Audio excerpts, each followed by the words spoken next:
Russia আর চীন দুটো নামই যুক্তরাষ্ট্রের জন্য দিন দিন হয়ে উঠছে আতঙ্কের। ভাবুন, যুক্তরাষ্ট্রের একদম দোরগোড়াতেই যদি রাশিয়া আর চীন তাদের গোয়েন্দা তৎপরতা বাড়ায়, তাহলে সেটি পশ্চিমাদের জন্য কতটা উদ্বেগের বিষয় হতে পারে।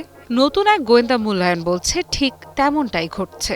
কিন্তু কেন যুক্তরাষ্ট্রের গা ঘেঁষে গোয়েন্দা তৎপরতা চালাচ্ছে চীন রাশিয়া জোট? কি উদ্দেশ্য রয়েছে এর পেছনে? ঠিক কোন ইস্যুতে যুক্তরাষ্ট্রের কপাল পুড়তে চলেছে? চলুন তার বিস্তারিত জানার চেষ্টা করি। দ্য ওয়াল স্ট্রিট জার্নালের বরাতে প্রকাশিত মার্কিন গোয়েন্দা মূল্যায়নে বলা হয়েছে, ২০২৩ সালের পর থেকে কিউবায় রাশিয়া ও চীনের ইলেকট্রনিক নজরদারি সক্ষমতা উল্লেখযোগ্যভাবে বেড়েছে। শুধু প্রযুক্তিগত অবকাঠামো নয়, সেখানে গোয়েন্দা কর্মীর সংখ্যাও বৃদ্ধি করা হয়েছে বলে দাবি করা হয়েছে। মার্কিন কর্মকর্তাদের মতে এসব স্থাপনা এমন জায়গায় স্থাপন করা হয়েছে যেখান থেকে যুক্তরাষ্ট্রের গুরুত্বপূর্ণ সামরিক যোগাযোগ পর্যবেক্ষণ করা সম্ভব। বিশেষ করে ফ্লোরিডা অঙ্গরাজ্যের দক্ষিণাঞ্চলে থাকা মার্কিন সামরিক কার্যক্রম তাদের নজরের মধ্যে রয়েছে বলে ধারণা করা হচ্ছে। আর এখানেই শুরু হয়েছে নতুন উদ্বেগ। কারণ ফ্লোরিডার টাম্পায় অবস্থিত ইউএস সেন্ট্রাল কমান্ড বা সেন্টকম মধ্যপ্রাচ্য সহ বিশ্বের বিভিন্ন অঞ্চলে মার্কিন সামরিক অভিযানের অন্যতম প্রধান কেন্দ্র। অন্যদিকে মায়ামির কাছে অবস্থিত US Southern Command Latin America ও ক্যারিবীয় অঞ্চলে মার্কিন কার্যক্রম পরিচালনা করে। গোয়েন্দা মূল্যায়নে বলা হয়েছে, এসব গুরুত্বপূর্ণ কমান্ডের সঙ্গে সংশ্লিষ্ট যোগাযোগও নজরদারির আওতায় আসতে পারে। প্রতিবেদন অনুযায়ী কিউবা জুড়ে মোট 18টি পরিচিত সংকেত গোয়েন্দা বা সিগন্যাল ইন্টেলিজেন্স স্থাপনা শনাক্ত করা হয়েছে। এর মধ্যে 3টি পরিচালনা করছে চীন, 2টি পরিচালনা করছে রাশিয়া। এছাড়া কয়েকটি স্থাপনা কিউবার কর্তৃপক্ষের সঙ্গে যৌথভাবে পরিচালিত হচ্ছে বলে ধারণা করা হচ্ছে। বাকি স্থাপনাগুলো কিউবার মালিকানাধীন। তাহলে প্রশ্ন হচ্ছে, কেন কিউবা?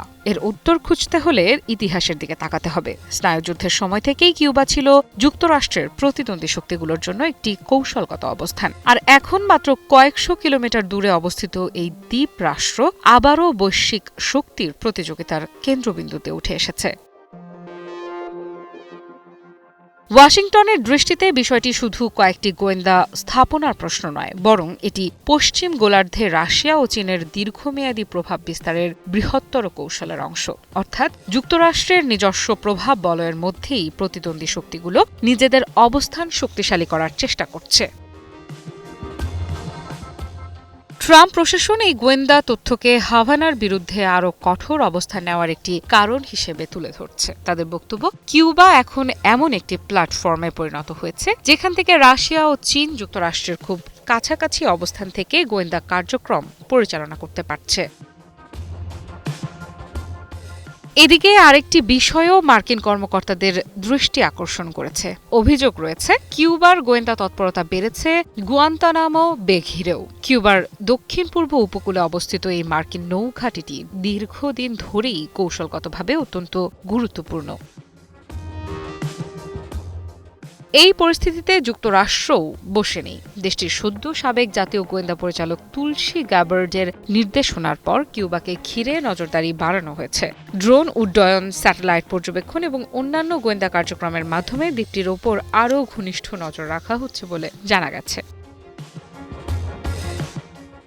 তবে গল্পের আরেকটি দিকও আছে। চীন এসব অভিযোগ সরাসরি প্রত্যাখ্যান করেছে। বেইজিংয়ের দাবি, কিউবার ওপর চাপ সৃষ্টি করার জন্য যুক্তরাষ্ট্র ইচ্ছাকৃতভাবে মিথ্যা তথ্য ছড়াচ্ছে। তাদের মতে এটি রাজনৈতিক উদ্দেশ্য প্রণোদিত প্রচারণা ছাড়া আর কিছু নয়। আমি ভরসা রাখি হিরন স্মার্ট ওয়াটার পিউরিফায়ারে। রাশিয়া এখনো পর্যন্ত এই বিষয়ে আনুষ্ঠানিক কোনো প্রতিক্রিয়া জানায়নি। তবে মস্কো বরাবরই কিউবার প্রতি সমর্থন জানিয়ে এসেছে এবং হাভানার বিরুদ্ধে যুক্তরাষ্ট্রের বিভিন্ন পদক্ষেপের সমালোচনা করেছে। ফলে প্রশ্ন থেকেই যাচ্ছে, কিউবায় রাশিয়া ও চীনের এই উপস্থিতি কি সত্যি যুক্তরাষ্ট্রের নিরাপত্তার জন্য নতুন চ্যালেঞ্জ, নাকি এটি বৈশ্বিক শক্তির লড়াইয়ের আরেকটি অধ্যায়, যেখানে গোয়েন্দা যুদ্ধ চলছে আড়ালে কিন্তু যার প্রভাব পড়তে পারে পুরো আন্তর্জাতিক রাজনীতিতে। আফ্রিদা ইফরাত, নিউজ 24।